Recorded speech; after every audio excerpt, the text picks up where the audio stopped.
So hello everyone and welcome to another video. Today we will talk about how you can basically analyze molecular dynamic simulations or molecular dynamic simulation trajectories with MNHN-Tree-Tools, with these tools that you already know from another video where we used it in order to infer phylogenetics into genetic sequences, if you remember that. Here we will show that you can also use this, as just said, in order to investigate trajectories from molecular dynamic simulations. And all this is basically based on a recent article that we published. You see the article, this is the article here. It's brand new, so it was published on the 1st of August 2024. These are here my co-authors, and this is basically the link where you can find the article. Without going into details, in this article you find the whole method that we will talk about here today. You find how we use this on a specific protein. We will shortly talk about this protein also in this little video here. But most important here is that we have this tree-based method in order to sample molecular conformation. So how can I basically investigate my MD trajectory, which has a lot of conformations, and how can I classify them and how can I sample them? And we do this with a tree-based method that we will talk about in here. So what do we need for this video? What would be nice to have for this video? So you need basically GROMACS. So GROMACS is a molecular dynamics suite. It's a toolbox, if you want to, in order to perform MD simulations. It's more an MD engine. It contains libraries for all kinds of force fields and all kinds of parameterized molecules. And we need MNHN-Tree-Tools. So MNHN-Tree-Tools, as I said, there's another video already on YouTube about it, which explains you how you can download this and how you can install it. GROMACS basically is today in almost all package managers. So if you are on Ubuntu or something like this, you can just type apt-get install GROMACS and you can install it that way. And we need a C conversion script, which you can find with the article that I just talked about. This C conversion script allows you to adapt basically the data that you get from GROMACS in order to use it with MNHN-Tree-Tools, as this of course here is used into is a structural bioinformatics tool, if you want to. So you generate structures by simulating proteins, and this one here is was initially used in order to infer phylogenetics into sequences. So the data formats are of course not the same, and this is why we have a small C conversion script that you need to compile and run in order to get basically the output from your GROMACS trajectory into a format that MNHN-Tree-Tools understands. So where do you find this conversion script and all of this? So here, this is the article. This here is the link to the article. We will have it, of course, also in the description of the video. And the conversion script, you find it here in supplemental data. So we have here, if you click on supplemental data, we have here a video, and we have this datasheet 1.zip file. In this datasheet 1.zip file, you find the conversion script that you basically need and that you need to compile. I guess I already downloaded both here, just to make it sure. You're here in downloads, and we have, as you see, I already downloaded this, so we have this zip file here and the video that we will quickly view later on. So as I said, you find this with the article. The link to the article is here, and it will be of course also with the description of the video.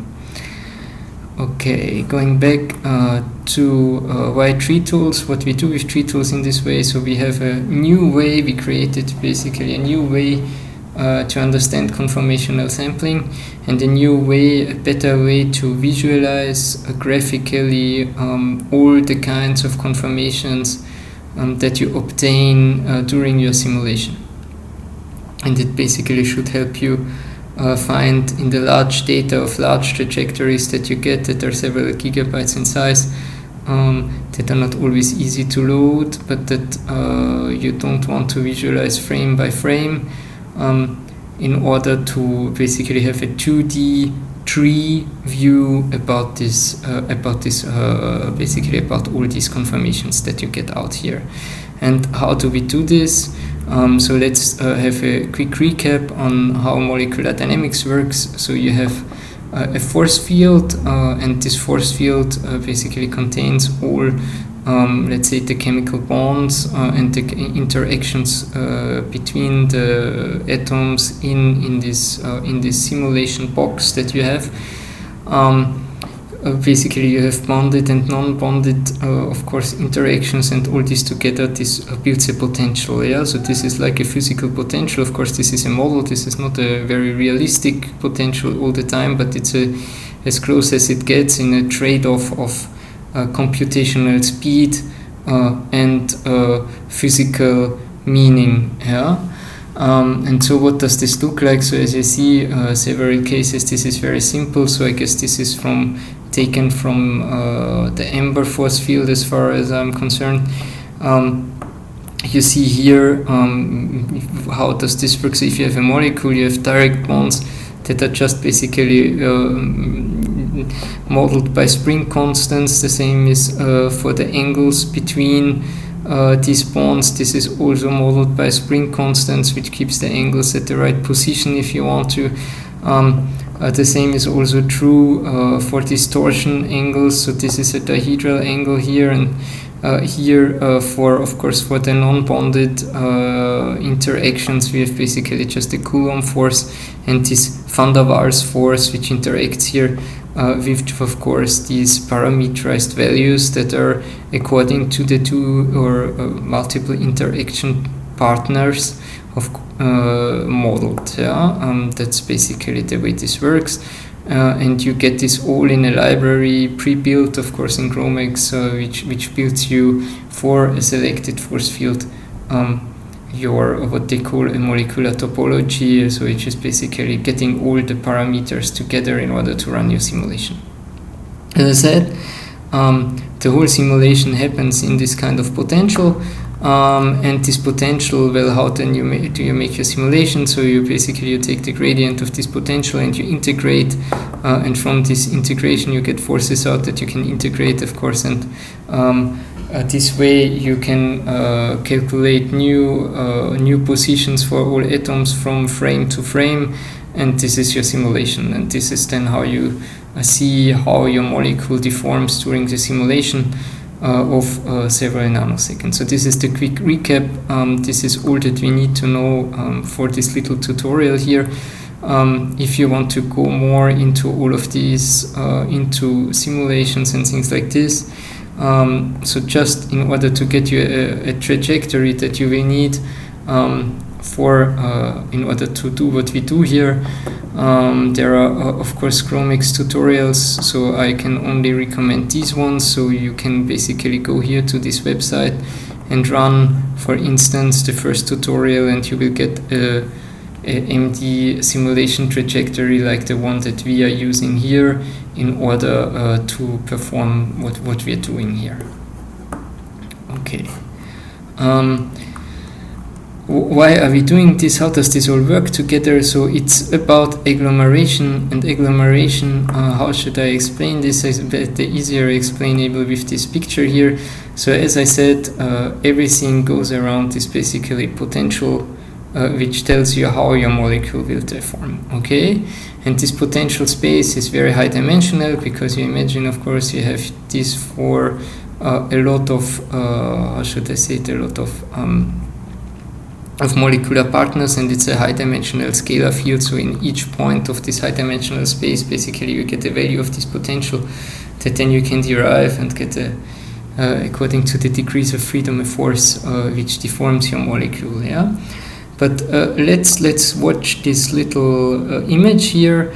And in this image here, basically, let's say, okay, we just have a two-dimensional potential in order to make this here simpler, but basically in, of course, these higher dimensions, this looks kind of familiar in the same way. And here, basically on the z-axis, we say, okay, this is the potential value in this kind of two-dimensional space, and then we get, of course, local minima in this potential space. And in this around this local minima, if you think about it, what will happen is that the conformations will agglomerate. Yeah? So this is what we talk about with this agglomeration. So we see here, for instance, 3 local minima, and we can imagine that, of course, up here on the hill, maybe we get some conformations, but very few conformations, while most of the conformations we will get around local minima. Yeah? And these local minima, they build like during this simulation, if everything runs well and if you sample your conformational space correctly, basically you should get a density of conformations around this local minima, which kind of corresponds to the steepness of this potential well here. And what we see is basically that if I look just at this, let's say at this stage here, we have here 3 minimas, and when I watch at minima 1 and minima 2, we can see that according to this coloration, which also gives you the height, that the minima 1 is basically the barrier between the minima 1 is less strong than the barrier between minima 1 and minima 3. Yeah? And so you can imagine that you have here kind of a density connected ensemble, where here of course the density is a bit lower than here down in the well, but of course way stronger than up here. And so we know basically that going from state 1, conformational state, if you want to say it like this, of the protein, so from one protein structure which is here around state 1 to a protein structure in state 2 is probably way easier than to go into basically state 3. Yeah? And this we can represent it as a tree.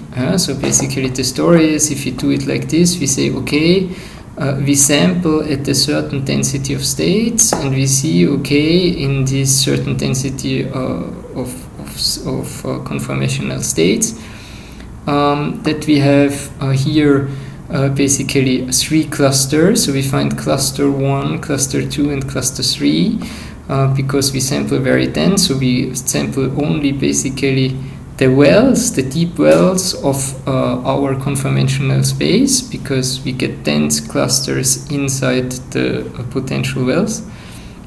And then we can kind of release this density. So we say, okay, we sample less dense clusters. And when we sample less dense clusters, well, we see that basically this part here we will get conformations in this area, which will form like a cloud which is denser inside, but which is still connected at this certain density. And so at this less dense, let's say, sampling, we get 2 clusters. So basically 1 and 2, they merge into 1 cluster, okay? And the potential value at number 3 is still 1 single cluster. And we see that basically automatically from this tree, then we can see, okay, getting from state 1 to state 2 will be easier than getting into state 3, yeah? If I'm in state 1 or state 2. And then, of course, we can further release our density, and at a certain density, of course, all the states are connected, and then basically we get a cluster for states 1, 2, and 3, which incorporates maybe all of the conformations that we have our simulation. Let's say it like this, and you can imagine that it's quite handy to have this kind of tree at hand to know, okay, at what kind of potential barrier I can go from one state to the other, just by applying this density-based clustering on my trajectory of an MD simulation. Okay, so fine, so good. This all is in principle performed in a PCA subspace, and it's of course better than just doing PCA because we can do here the tree. We built it, of course, in a higher dimensional PCA subspace than just in a 2D representation, and we also show how it is easier to use this tree than looking at 2D representations. Of course, you can say, okay, if I have a 10-dimensional subspace, I can make several images between always 2 dimensions in order to look at 2 different dimensions in this PCA subspace. but it's still kind of cumbersome in order for the human brain in order to find out which clusters are connected or not. And so we all solve this using this tree-based algorithm, where we can, for instance, use a 10, 15, 20-dimensional space and build a tree in this kind of space according to this density-based clustering. How does this all work? So we use, as already pointed out in the Tree-Tools video, if you have watched it, the TP-scan algorithm. The TP-scan algorithm was published in 1996, and basically the TP-scan algorithm, you see here where this comes very handy. So it finds connected ensembles which have a density bigger than a certain limiting density, and this limiting density is basically given by a number of points divided over a volume. So this volume in this high dimensional space is given by epsilon radius, and this is kind of the epsilon hyperbole of the space. And here, of course, the number of conformations, if you want to, in our case, that you find within this epsilon pole kind of defines the density, and then it finds you all clusters which are at least equal or above to this limit. And this is how we basically can sample here what I told you. So we can say, okay, we have one epsilon here, and the epsilon is small, so basically you get very high densities, and then we can increase the epsilon, and then we find, okay, that basically this here with this bigger epsilon builds one single ensemble, and that in this single ensemble basically 1 and 2 is imbricated from the previous scan. And then in a lesser scan, so when epsilon is very large, we find that they all come together. And this is then the root of the tree, and we have our tree like this, for instance, for a potential landscape like this. And this allows us basically to investigate this potential landscape. So how does it work? Just in the Tree-Tools basically video, you have kind of the same, but we see here, for instance, let's say we have 3 potential wells, and these are our structures that agglomerate in these potential wells. And of course there would be, in a very long sampling, this would be here dense, and then it gets more diffuse, and then it becomes denser again, and diffuse and denser. But how it works, basically, just to find it out, so let's say we have here this epsilon radius, and we do a run with a minimum points of 3, then we find here, okay, nothing. But when we go further, we see, if I look at this point here, I'm running with min 0.3, I find more than 3 neighbors, and so the density is here, and this makes it that it starts here a new cluster. And then it looks at all the points in the neighborhood, and it finds out, well, are they then connected to this one, and are they part of this cluster? Do they still satisfy this condition? Do I find at least 3 conformations within this radius or not? And if we look at this, we see, okay, here's the case, and basically we find for this given density just 2 clusters.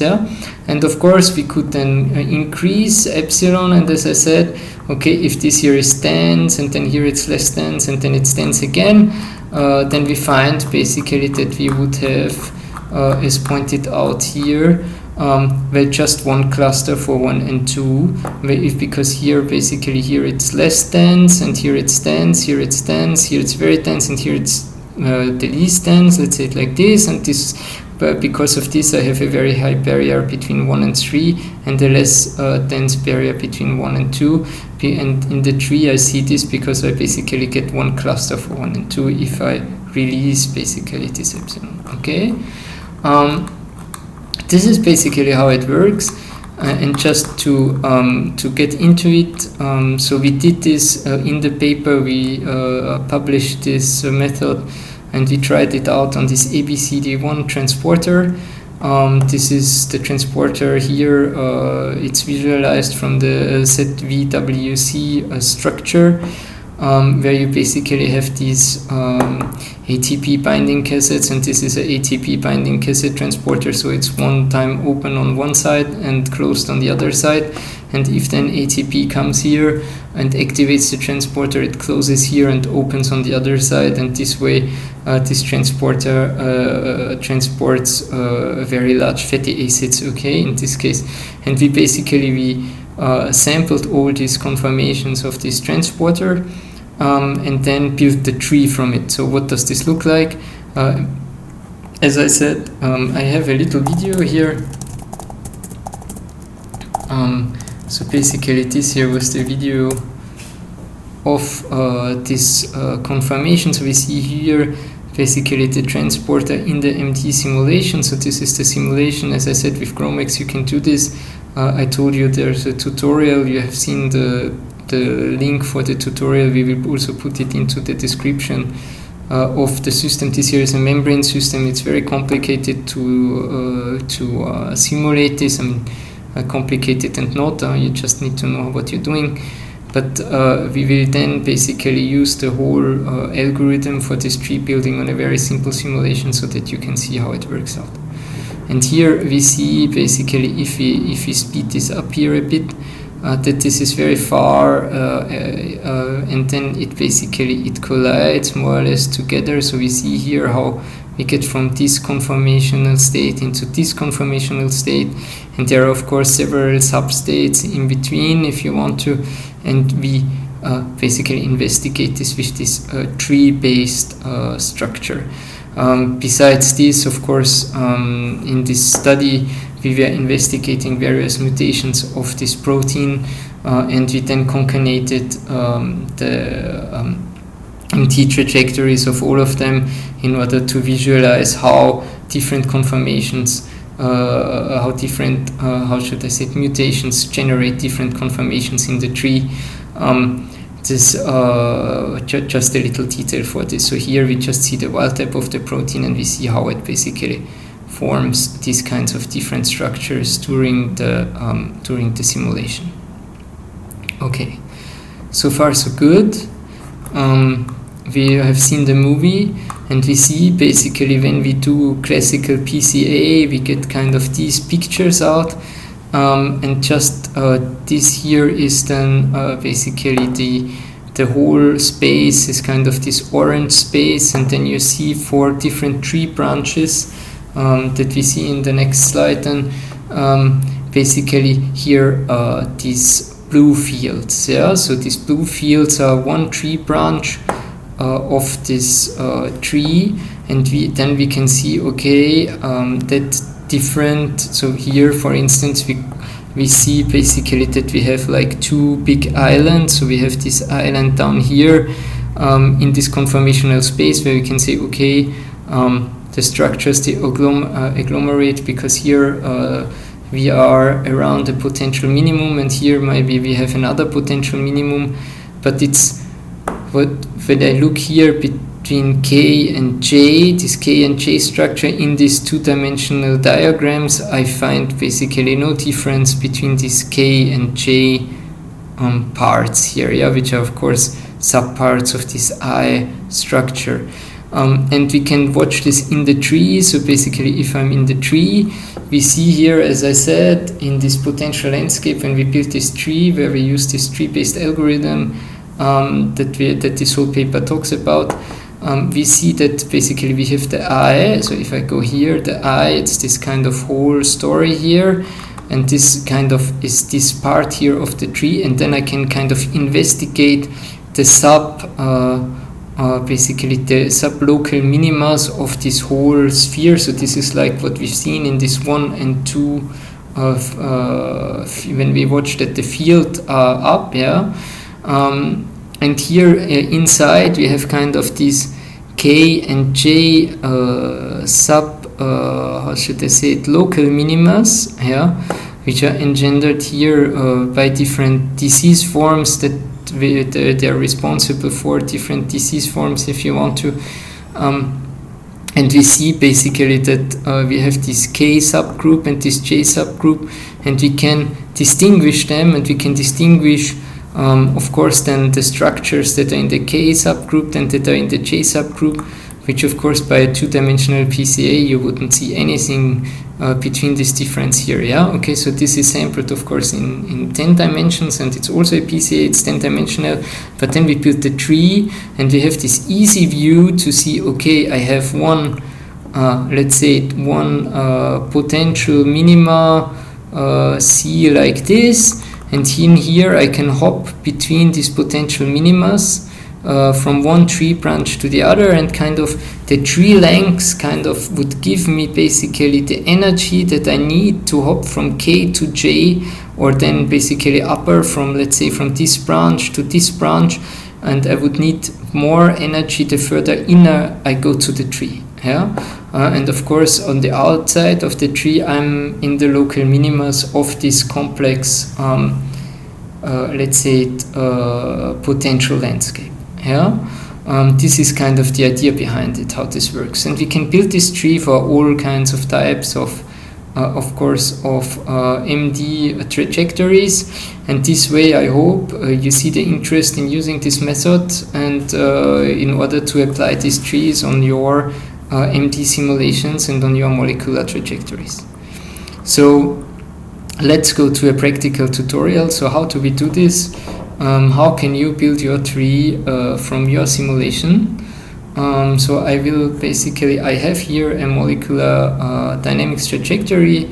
This molecular dynamics trajectory was built by using this small protein in order to get quickly a trajectory done. You can do this yourself, basically with the tutorial here that I've shown you. So you can either do the lysozyme in water tutorial or replace the lysozyme with this little protein that we have here. If the internet works, we will see the structure, hopefully. So it's 6A5J, the PDB code, and you can go into this protein database and download basically the structure of this protein. Yeah, so you can here you see this is just a very simple coil-like structure. Very few amino acids. I guess it's like something a bit more. So it's like 13 amino acids. This little protein, and we just built a small water box, and in this water box basically we simulated this protein. Yeah. So how can I build a tree from my simulation? How can I investigate, just as I did it with this huge transporter, the structure, basically the how should I say it, the potential space that I sample, the conformational space that I sample with this tree-based tool. So let's go here. I prepared the directory. You see here. This is basically the output of this MD simulation. So this here is, if you're comfortable with GROMACS, you know all this.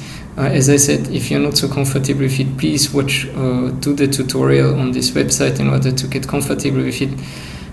So we have here basically the output conformation. We can open this here quickly with EMD to see what this looks like. So this is basically the last conformation, the last sample that we have, and we see here the water box with the protein inside. This here is the protein, and the protein, of course, it swims here in this water box, and this water box in these simulations, for those who are familiar with it, they have periodic boundary conditions, so this protein can get out of here and in here and the other side, and of course during the simulation all moves, so you get always new coordinates of this object here. Yeah, and the protein swims in here and takes all kinds of conformations kind of given by the Brownian movement of the water molecules, and this is what you sample. Yeah, this is how you can do basically protein folding in silico. And here we get all kinds of conformation out for this little protein, for this molecular structure, and we want to build a tree in order to investigate what are kind of the most stable structures of this protein, and what are kind of the barriers to get from one structure to the other structure. Okay, so far so good. We will close this here. We have the trajectory in here of the simulation.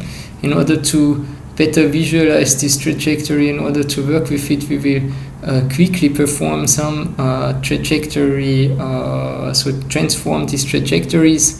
So how do you do this? One of the first things that you want to do when you have basically the output of a simulation like this is to make sure that you get these periodic boundaries right, and that you make molecules kind of whole, so that not one atom of one molecule is kind of in one side of the box and the other part of the molecule is on the other side of the box, because then you can't visualize it with this visualization tool that we have seen just before.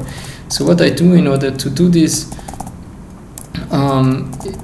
for all of those who use basically GROMACS, this is very easy. I also want during this conversion, I want to center the protein inside the box so that it's always in the middle of the box, and that basically it's the water which flows around the protein and not the protein which floats in the water.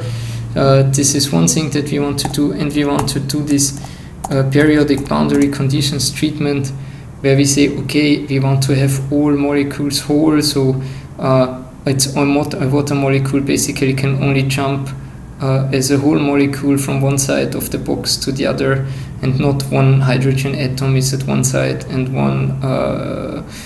the oxygen atom is on the other side, which of course is what happens in the simulation, but what we don't want to have when we visualize it. Yeah? So we say, in order to do this, we say PBC mol. We take the trajectory as an input. We want to have the trajectory converted as an output. And we always need here, so the run input file, the simulation, how to build this, or basically the people who use GROMACS on a daily basis and who will be interested in this video, they know it. For the others, please watch a GROMACS tutorial or read the GROMACS tutorial that I've shown you. So we perform this conversion, and it asks me here what I want to center. So as I said, I want to center, well, the protein. And what do we want to output? Well, for this phase here, we want to output everything, so the whole system. And we are converting basically the trajectory. This should be pretty fast. So basically, when this is counted here to 1000, this is just 1 nanosecond of a trajectory, but it contains enough frames basically in order to build this tree, and in order to watch this. Yeah? So we have the trajectory converted for this first conversion, where we basically centered the molecule and have handled these periodic boundary conditions. And if we watch this right now, so we can again use this VMD program. So we always start, basically we need one structure as a start, so we use this conf out structure, and we then can, if this comes up here, load data into the molecule, and here we can take our converted structure trajectory basically, and we can load it in here. And as we see, we get the simulation in here, and we see basically that our protein stays centered in the box, and also the water molecules basically they don't jump. If you would have done this with the trajectory beforehand, you would have seen that these water molecules, it makes like big lines, because one of the hydrogen atoms is like here and the oxygen atom would be here. And right now we see that this here is kind of the simulation of this little protein here. So far so good. I will stop this here if I can. Let's quit this here, easier. Okay, so basically we have seen here our simulation, and as I said, we want to go to this tree view. Yeah? And in order for this tree view, well, we want to do PCA on our molecule. In order to be PCA, we want basically the structure, how should I say it? We want to fit each structure from each frame onto the preceding frame. And this is very important, because otherwise when you do the PCA, you get kind of artifacts due to the rotation of the molecule. And we don't want this, because we want basically that the box rotates around the molecule and not that the molecule rotates inside the box. So just as we centered, we kind of keep the protein stable in one position if of course it has its inner deformations, so it kind of bends and all these things, and this is basically the things that we want to see in the tree. We don't basically want to see how it rotates, yeah? And so we need to fit each subsequent structure on the preceding structure in the simulation. And how do we do this? So there is like, again, we use this trajectory conversion tool.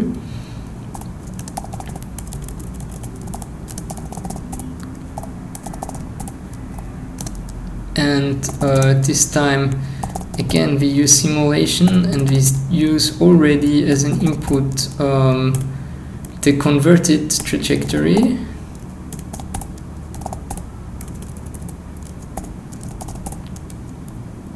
And we perform this fit that I talked about, which is very important in order to get this tree right. So we take the converted,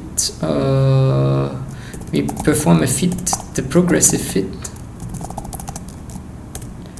This progressive fit does exactly what I said, so it basically makes sure that each subsequent frame, in each subsequent frame, basically the molecular structure is fitted onto the preceding frame so that it kind of stays in the same position, and so that if it rotates, that it's the box which rotates and not the protein which rotates, okay? And we output basically again a trajectory which does this, so it's converted, fitted, let's call it like this. And we do here TRR, and when we do this, this is called TRG-conf, not Traj-conf. And here, basically, what do we want to output at this stage? Again, the whole system, group for least squares fit. So we say we fit the protein, okay? We fit the protein onto the protein. So this is the group for the least squares fit. Then it asks me for the group for the output, and I say, okay, I want to output the whole system. So again, the conversion of the trajectory is complete, and again we can watch this. So as I said, if we take here this conf R tool and we get hopefully here, we can load the data into the molecule, and we can say, okay, we use this time the converted fitted, so where we perform the fit that I just talked about. And if I load this into the molecule, you see that the molecule stays in the center, it stays at the same position, and it's the water molecules which rotate around it instead of that basically the protein rotates inside the box. Okay, it's as easy as that. I stop this here again. You got the idea. This is what they need in order to perform this kind of PCA, in order to perform then from the PCA the tree. So far so good.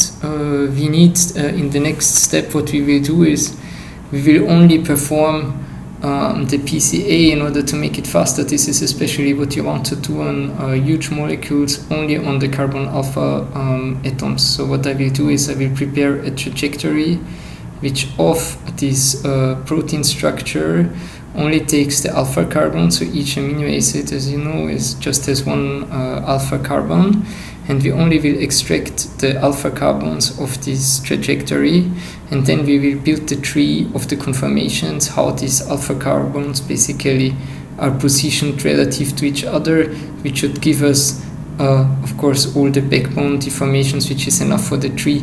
We could build the tree from all the atoms, we could do different things, but it should give you an idea, and in general this is what you want to do. You want to use the alpha carbons. This is also what we did in the article, especially if you treat larger molecules than this one. So how do I do this? So again, a trajectory conversion. So we do this DRG-conf, and basically we take again for the last time this simulation input file here, and we take the converted fitted, because we want, of course, that also these alpha carbons, of course, in this case are already fitted with this fit, and we take this trajectory and we say, okay, we output only the alpha carbons. So I will call this CATRR. If I do this and then I say, okay, select a group, only C alpha, and then I have, as we have only 13 amino acids in this little protein here, in this peptide, only 13 elements in the trajectory. So I select an output, and this is pretty fast.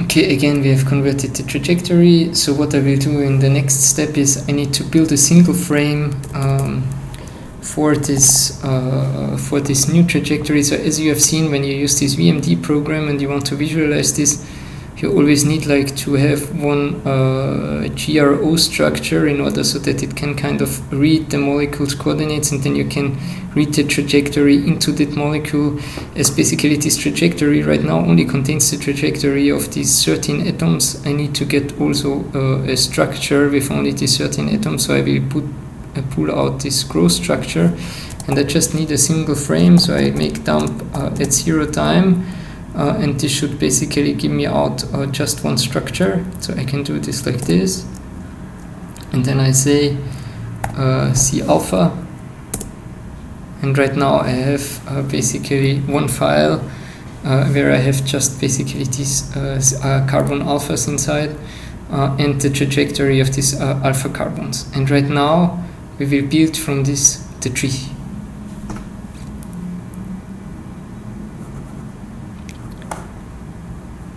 So in order to perform tree building, as I said, we need, of course, a PCA. So how do you do the PCA with GROMACS? So in GROMACS you use the COVAR tool and the ANA-EIG tool in order to perform PCA. So it's like you generate the covariance matrix and then you calculate the eigenvalues and eigenvectors, which are your principal components, the eigenvectors of your molecular structure. So how do we do this? We use this GMX COVAR tool, which basically generates us this covariance matrix, and we perform this directly on this. Maybe I use a new directory, so I will do this in the PCA directory, and then I go into this PCA directory and do this inside there. So it's this GMX COVAR tool, and I have here the converted trajectory fitted with the alpha carbons. So fine, so good. What did I do here? So we have this one here, and I need then right now, as I said, we need this GRO file, so we need this dump that we have here, which is of course the GRO structure, so it's ca.gro. And what do we want to do? So we want to have at least 10 eigenvalues, and from these 10 eigenvalues we want to put them out. We can do this here.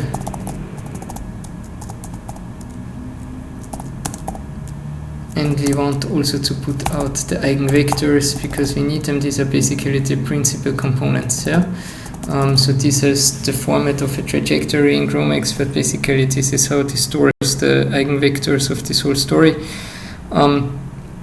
And we can, in theory, you could visualize the eigenvalues. This is what you do normally. In this case, I won't do this with you, but it's just basically that you, in this XVG file, you have then the height of each eigenvalue, and you could perform, of course, this covariance matrix for all possible eigenvalues, and then see, well, how much information do I actually retain by this projection, and build your projection so that you retain enough data for this whole story. Here we only have like 13 atoms.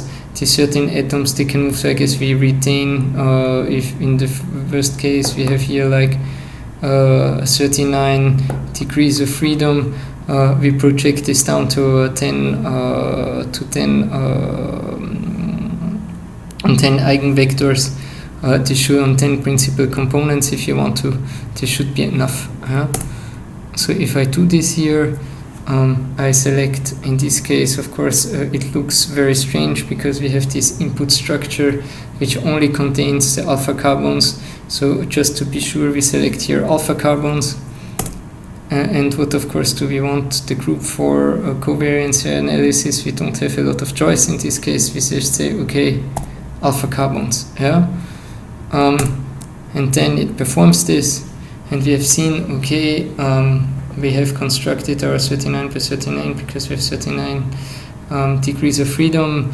Our covariance matrix, how these degrees of freedoms are basically the covariance between these degrees of freedoms. And we have the eigenvalues of this whole story here, and we have them stored in an eigenvec.trr. But what I want right now, of course, is I want to have a 10-dimensional space. I want to project basically so that I get this density field that we have seen during the presentation. I want to project down into this 10 eigenvectors into this 10-dimensional subspace, and then in my 10-dimensional subspace I want to build a tree. So how do I do this? I use the GMX ANA-Eig tool, and here basically what you need is -v, and you need the eigenvectors here, and we need basically again this input story here, so where we have this single frame from this trajectory that we built, so this GRO file. We need, of course, the trajectory itself, always just of the alpha carbons that we operate here.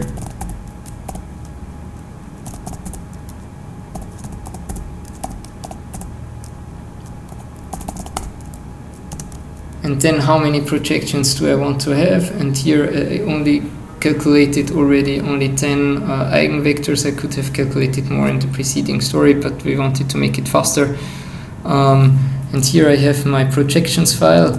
So this is where basically the whole story will start. So the whole conversion story between, where the link between MNHN-Tree-Tools and between GROMACS basically starts. So basically we then have a conversion script that we need in order to convert these projections from this GROMACS file format, or from this file format that they use here, this XVG format, into a PCA format that is usable by the Tree-Tool system.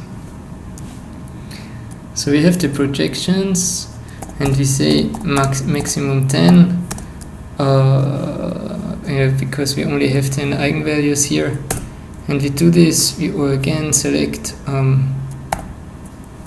alpha carbons, and it's done, and we basically have our projections onto these eigenvectors. Right now the whole conversion story starts. So as I said, we have to download it already, in this case this zip file. For those who don't know, if you go to this website with this URL here, it's in supplemental data, and we have here this datasheet 1.zip, which we downloaded here. So if I go to downloads and I unzip this file here,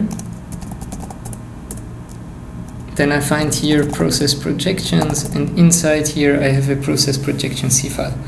Okay, and this basically this tool I needed in order to convert it into a PCA file as it's usable by MNHN-Tree-Tools. So how do I use this tool? I need to compile it first. So how do I do this? So for all of those who don't have a compiler, basically you can install this if you're on an Ubuntu system with apt-get install build essential, something like this. We don't need this here, of course. I already have a compiler installed. So if you have this, then you type gcc process projections, and you do process projections. You don't need to do any optimizations here because this tool is so small. That's all you need to do here. And then you have your process projections utility, and I will copy this process projection utility into the directory where I have all my whole PCA stories here. So on my computer here, this is this directory here, and I will copy it just over here.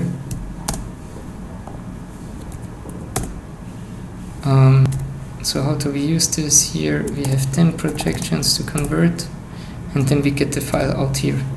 So we use this like this, and we do processed projections. So this is how you convert the projections from this GROMACS format to the format that we use here for MNHN-Tree-Tools. So when we have these process projections, we can very quickly go into a GNU plot, for instance, and we can say plot, and then we have basically the PCA diagram. So we can say plot these processed projections,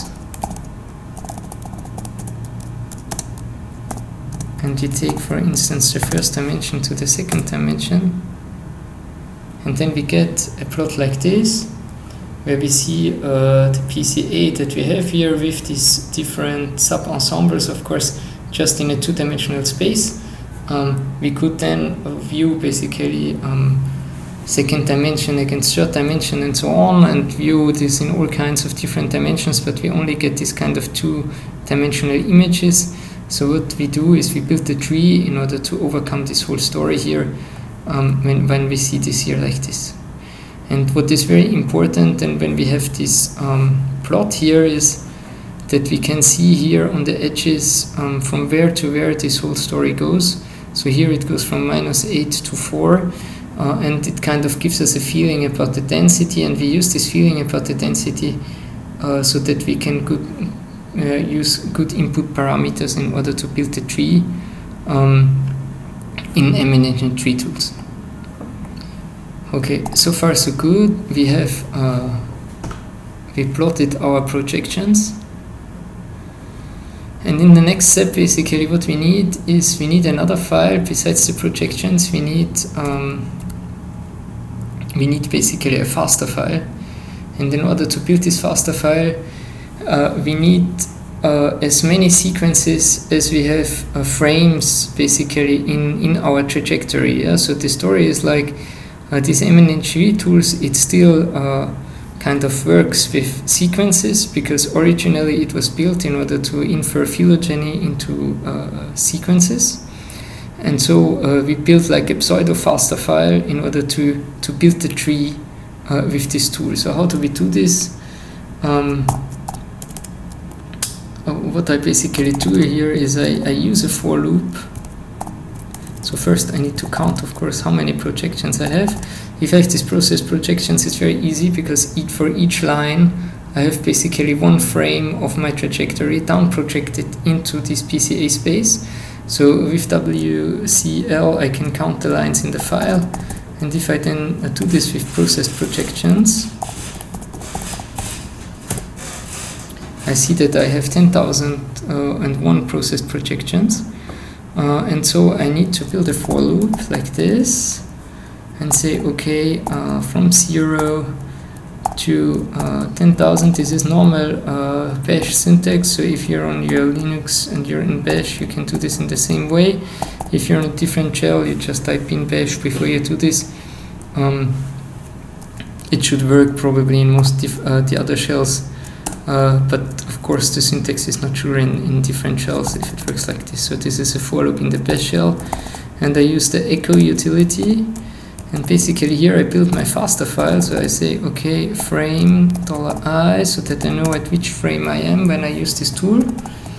And then we can do here, we build this pseudo faster file here.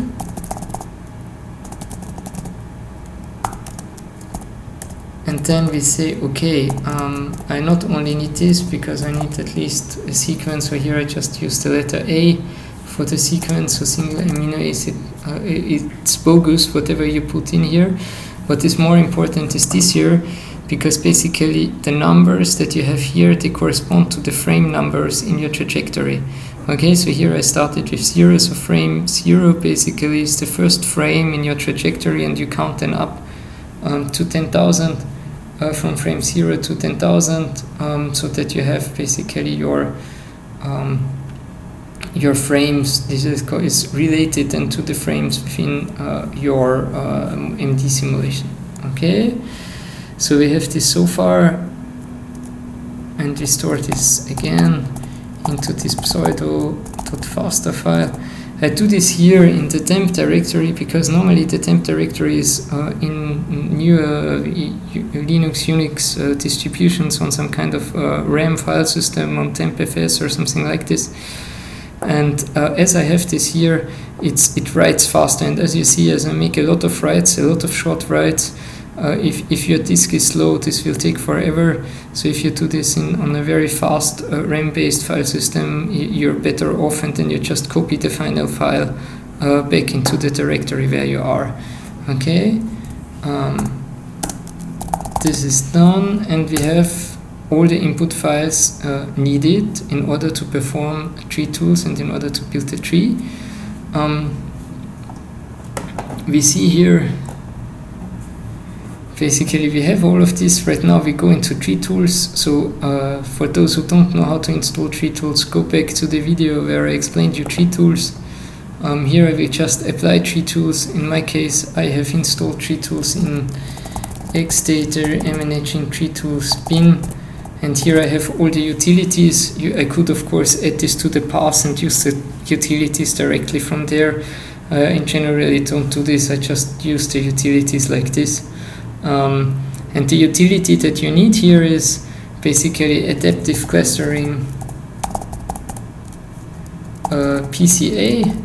So you remember this tool, basically it builds you the tree from a PCA in the old case of sequences. Here we built it from the PCA of the conformations of the molecule, and this way we sample basically the conformational space of the molecule with the tree going out, branching out into the different minimas in the conformational space.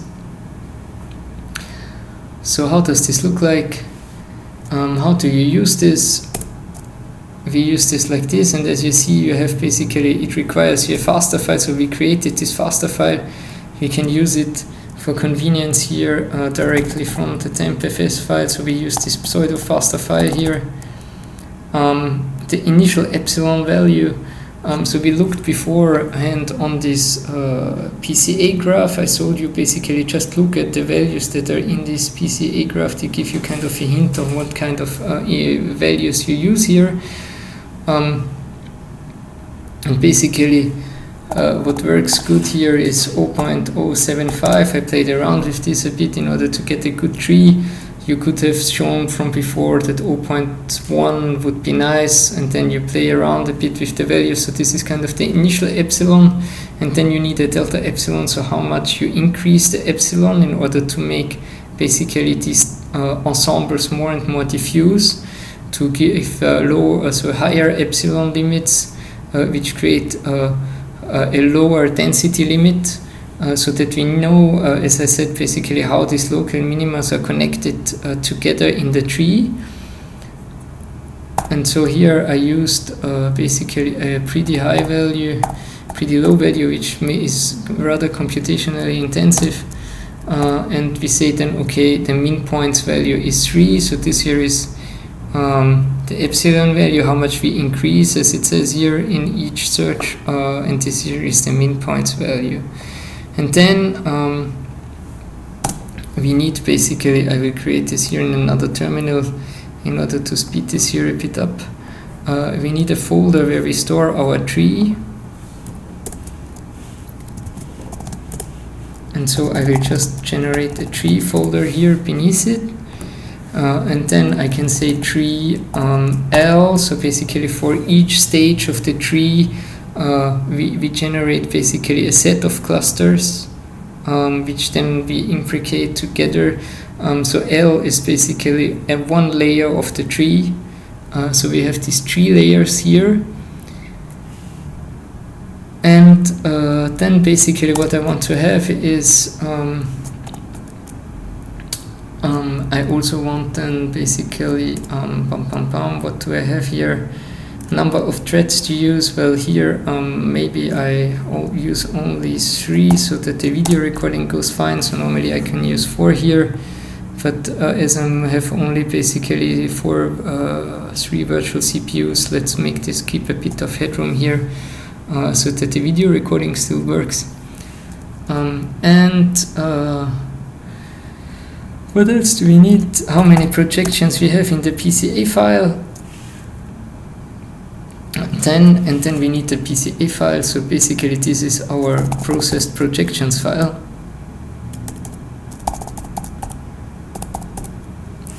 And this is then how we use these tree tools in order to build the tree. So right now it will build the tree, and we can log the output of this here, and I will call this here, I will just put this here to tree run output, tree run output.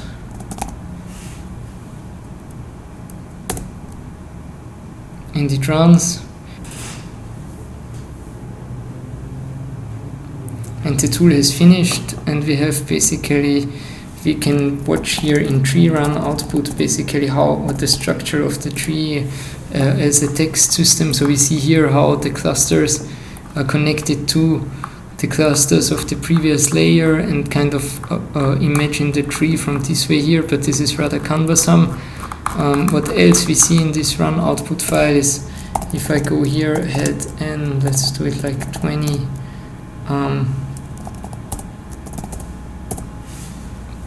we see here basically we started with this epsilon value. This is how we increased that. In the first set that it obtained, basically we have 76 cluster. We see also the coverage. So basically, you know, this is the TP scan algorithm. So outliers, basically everything that is beneath the density of that we search for is not covered. So the initial coverage is 0.4, which is pretty good. So when you choose basically these input parameters, look that you basically have a coverage of around 0.5. That you have also a large number of clusters. So aim for the highest number of clusters. You can play around with the epsilon start in order to find the start where you have the highest number of clusters. That's basically what you want to do. And then basically we see here for the layers how much coverage we have, and how basically the number of clusters decreases in the layer, and how the coverage augments. And this goes then down. Well, here I only have 20 lines until the whole story, and then afterwards in this file we see how the tree is connected to itself. But right now we want to visualize the tree, no? And in order to visualize the tree, we first have to generate a dendrogram file. So the dendrogram file is basically in this Newegg format, and we can then use a Newegg viewer in order to visualize the tree. So let's convert this story into the Newegg format. How does this work? So we have here basically a tool in this MNHN-Tree-Tools, which is called splitset to Newegg.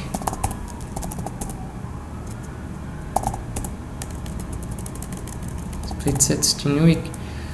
And this tool has a large number of options, but if you don't use some of the options, it gets kind of easier, because basically the first one and the second one we don't want to use it. We don't care about this. We just want to build a very simple tree here without with the first and second option. Basically we could relate, in our case, the length of the tree more accurate to the energy that is used in order to overcome the potential barrier between one state of the molecule to another state of the molecule. Yeah? In this case we don't need this, so we just want to see the tree, and we kind of course we still have a kind of an idea which potential minimas are closer to each other than the others, but it's not scaled right. Yeah? And that's basically the way it is. And if you use this length parameter, you basically get the right scaling in the tree branches, which we don't use for this easy way here.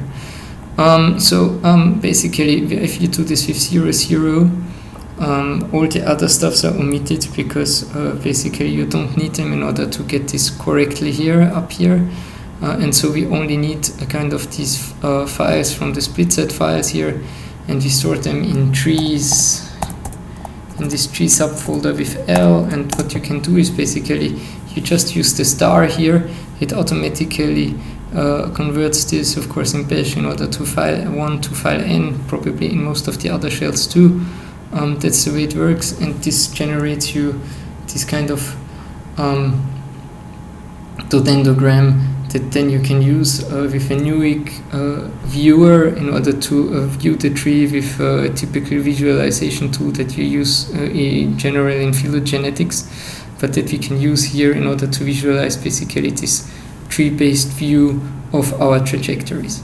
So I do this here, and I perform this tree D&D story here, and then I have my dodendogram.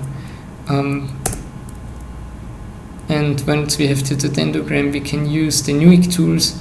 So the Newick tools, they are also available in most of the distributions today. So this is the Newick utilities. They come from the University of Geneva. If you search them here, it's like Newick tools, Univ Genève, something like this. That's where it comes from. So it's basically these tools here. You click on them and you find them here at Uni Genève. So these are basically the authors of these tools here. If you don't find them, you go on this to this website here. You look at the documentation how to install them. Otherwise, you can probably install them just with apt-get install in your distribution. So once you have the Newick tools, you can basically use n-way display. This is basically the tool which converts this dodendogram into a visible tree. And so I can use this here, and I will do this rather quickly. So what we will do here is we make first a tree which is not annotated so that we just see the whole structure. So basically what I do here is S, so I generate a SVG file. I do this with this S parameter. I use the R parameter that I get a radial tree so that I don't, otherwise it's just from left to right. With this R I get like a tree which, as you have seen it before in the presentation, which is radial. And we have here basically these tools here. So this is basically the annotations on this tree.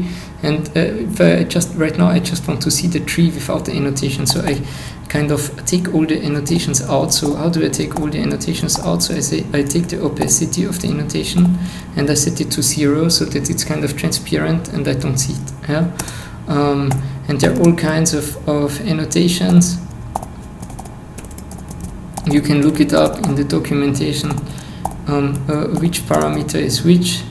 What we are basically interested is mostly in this I parameter, because the I parameter basically gets me for each cluster that I have the branch in the tree from which then I can get back in order to find basically the right how should I say, the right conformations which are inside this cluster. So we will see this then when we generate the annotated tree. So right now we just put them all out, as I said, opacity 0, and we use the tree and the tree, this dodendogram here, and we generate an SVG file out of this. And you can use RSVG or an SVG viewer directly in order to view this tree. I use RSVG convert in order to convert this into a PDF file. So you can do this with this switch here. I'm not sure if it's capital F or lower F, you will see it. We use this SVG file and we generate a tree.pdf file with this in this way. So it's not capital F, it's lower F right now. And then we can watch the tree.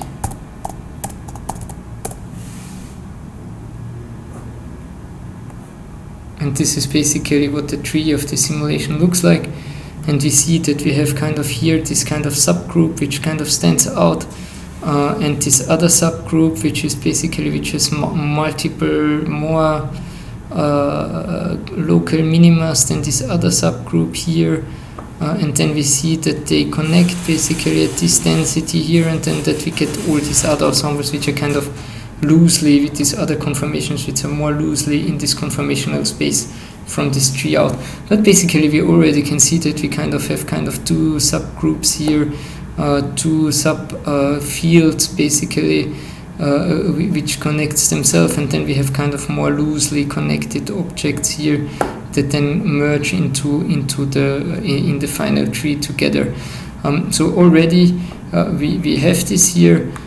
This is very interesting or not, but then I want basically is, for instance, okay, if I have this branch, will give me all conformations of this sub branch, yeah? And in order to do this, I need basically an annotation tool so that I know, okay, which are the clusters, which are basically all the conformations here, for instance, in this sub-branch, and how can I extract from the tree, how can I get back from the tree to the conformations in the simulations, how do I know which frames basically form this subgroup of this molecule here. That's the big question, how do I do this? So basically just in the same way, I just need this Newick tool here. And what we will do here is basically we will basically make a very wide tree. So we say here, okay, 5,000, so 5,000 points. Basically, they say it is in this SVG formation. So that basically when I annotate the tree, that I can read the annotations. So I need a huge tree so that I can read the annotations on the tree. And then we say here, okay. In order to get the annotations, I just take this first I here out, because this gives me basically for each cluster the name of this cluster here. And then I say, okay, I call this SVG file tree annotated. Okay, and then I have my annotated SVG file. And a good idea is, as this is rather large, normally this SVG file, not to convert this into PDF, but to use a tool like Inkscape. So I like to work with these SVG files with Inkscape very well. So I open here Inkscape, and in Inkscape then we will open this annotated tree SVG file. So what I want to use here is the light checkboard and to compact it, because this here is a very small screen here. So far so good. And basically we make a new document, and then we open this, because Inkscape is not perfect either, otherwise sometimes it crashes. So we have here Inkscape opening, and as I have Inkscape here, I want to open this tool here, and basically I say here open, and I open my SVG file. So my tree annotated SVG file here, and I click on open. And we see the tree here, it has the same structure as the tree, of course, that we've seen before.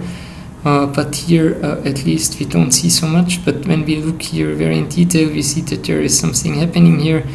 And we can zoom in here. And for instance, when I go in here in the tree, and I go here to the sub-branch that I was pointing out before, then I can zoom in here, and I can see here, okay, what is basically the name of this story. So this here is layer 6 cluster 0, and it contains 409 conformations of my whole simulation trajectory. And right now the big question is, well, which conformations are in here?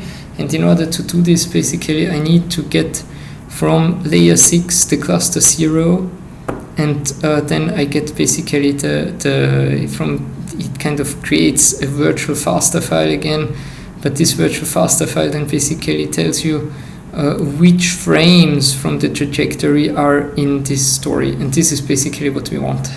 So we want to connect this, of course, to the frames of our molecular dynamics story. And how do I do this? How do I get the frames back here? So I know, okay, layer 6 cluster 0. How do I get layer 6 cluster 0 from here? So I will just notice here somewhere. Let's open an Emacs and say, okay, we want layer 6 cluster 0. In order to do this, then I can close Inkscape again.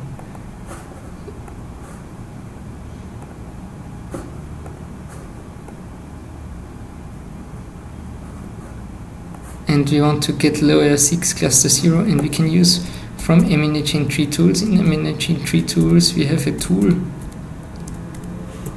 which is called split set to faster, and I just need the right split set. And the story is like, I have here layer 6, so how do I find layer 6? So this is basically when I do a split set to faster, what do I need? I need this pseudo faster tool.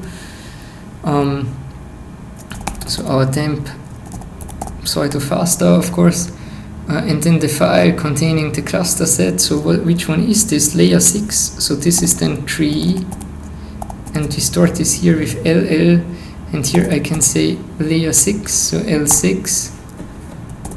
And then basically I do this, and then it asks me for a path where to store the clusters. So for simplicity, I just store this in temp, and I say here C, yeah. So I can do L6C, then I get it right out in the right name. And if I do this like this, as this is from layer 6, then I get a segmentation fault.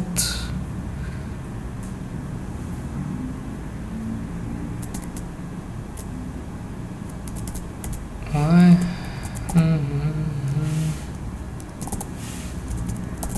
Because here I forgot the slash, and of course it couldn't find the file. So right now I have it, so don't forget the slash plus me. And when you have this here, and we go into this temp directory, we have then here to open the files, so cat temp, and then we see here layer 6 cluster, and then we set cluster 0, okay. So I take just the 0 file, and we see here all these kind of, it says sequences, but these are basically the frames. So these are the frames.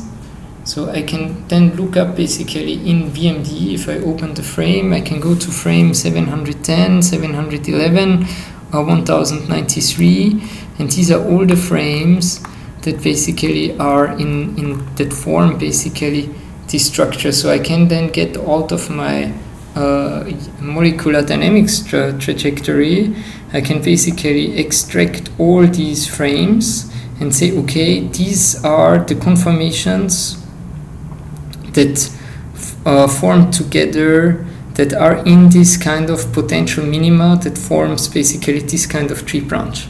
Yeah, that's all basically there is. Yeah, so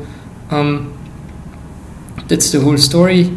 That's how all this works, how you can find your frames in your MD trajectory, how you get from your molecular dynamic simulations to a tree, how you get to the annotated tree, how you get out of the tree the conformations that you want to investigate afterwards. This is the whole story, how to use MNHN-Tree-Tools together with molecular dynamic simulations and molecular dynamics trajectories. I will stop here. Thanks for watching this video. Have a great day.